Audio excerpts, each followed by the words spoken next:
And when I tell you, this whole room was packed out. It was horrific. So next one is how it felt sharing my story for the first time. So you do this thing when you're in recovery, if you're in a fellowship, you'll get asked, usually on like, my first one was when I was 6 months, where I had to share for the first time ever, my life story. And it's called a main share. And you basically do it in the structure of experience, strength, and hope. And I remember it was my 6 months. I got asked, and I was like, yeah, that's fine. And because of my recovery date being the 2nd of January, the meetings, I think there's only 2 or 3 meetings on in Manchester. So on Christmas and New Year's Day. So then the 2nd of January is the first meeting. Obviously, I did not know this because this was my first Christmas and New Year's sober. And when I tell you, this whole room was packed out. It was horrific, like actually horrific. I remember sitting there and I was like, I wrote all my notes. I wrote little bullet points of like, right, I need to remember about this, I need to speak about this, I need to speak about this, blah, blah, blah. I had it on a piece of paper and I brought it with me. And you know when life transfers to your skin because you're so fucking clammy, like that was the situation. It was so scary. But I kept telling myself and I kept saying, like, please, whatever's up there, whatever has helped me get in the rooms, has helped me stay alive, has helped me get help, etc. Please just help me with this day, help me with this share, and just help me get through these next fucking 20 minutes.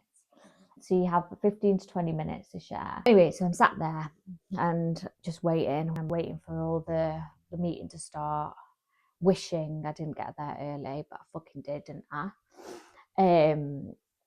And this room that packed about, I don't know, 50 people, just kept coming in, one by one, just kept coming in. And I was like, when the fuck are people going to stop coming in?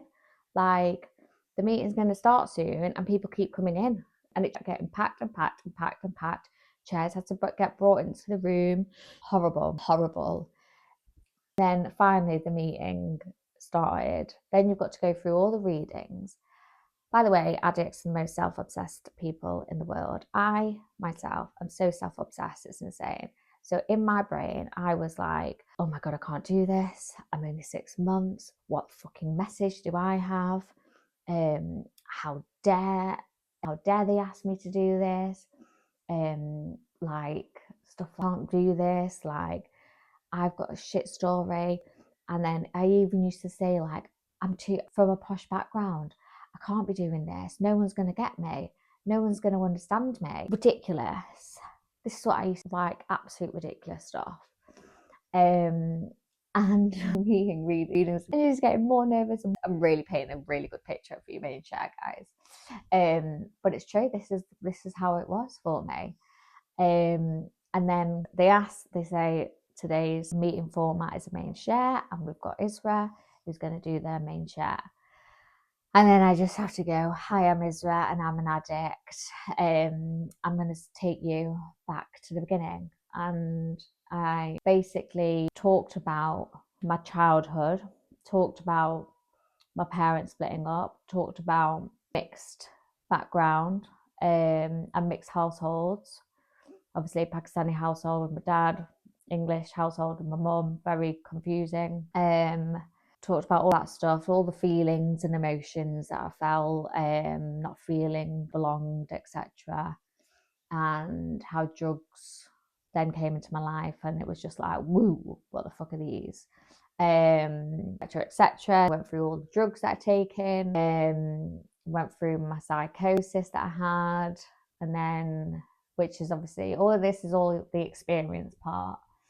And then, so you go to your experience, and then you get to the strength, which is your rock bottom. And when you get your gift of desperation, which was my rock bottom on New Year's Eve I'm asking for my brother to take me to my meeting, and I talk about what the first meeting was like for me and those feelings, those emotions, etc. And then I talk about experience, strength and hope, and then I talk about recovery and what the last 6 months.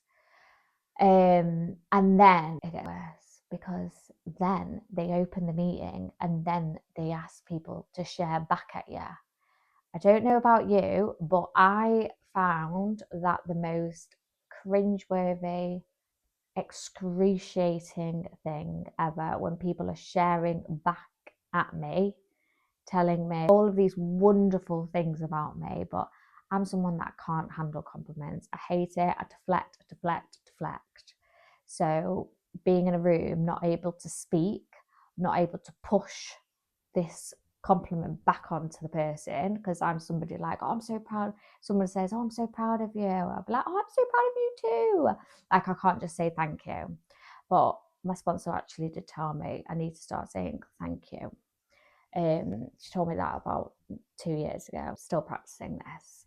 So yeah, as you can imagine, it's really uncomfortable, but it's also the whole reason why you do it is to share that experience, strength and hope. And even though the sharebacks were horrific to take, I got an understanding of why we do it. And it's because everybody who shared back related to my story in some way or another. And every single one of us was different, a different background, different age, different race, different gender, different drugs, different circumstances.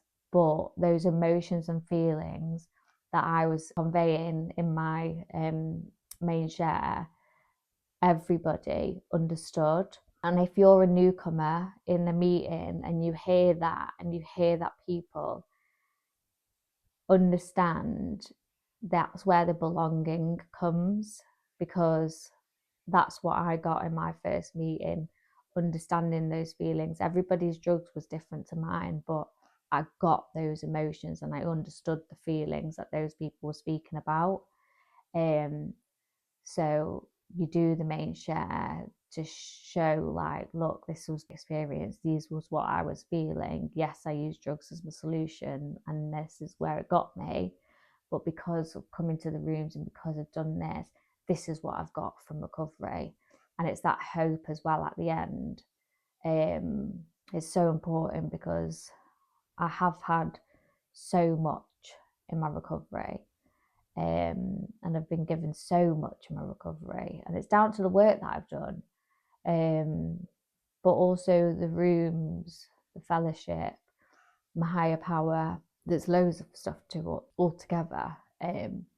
So the first time I did my share, it was very scary, but it was very eye-opening and made me really understand why we share our stories to others, and it's to help other people. Because when you share your story to other people, whether they've come from similar backgrounds, different backgrounds, whatever it may be, that the feelings and the emotions and the way you think of things, if you identify with that, you get a sense of belonging. And that's so important, especially with those addicts, is that sense of belonging. Because I don't feel like any addicts feel like they belong out in that world. And that's why we use drugs. So yeah, scary, but very important.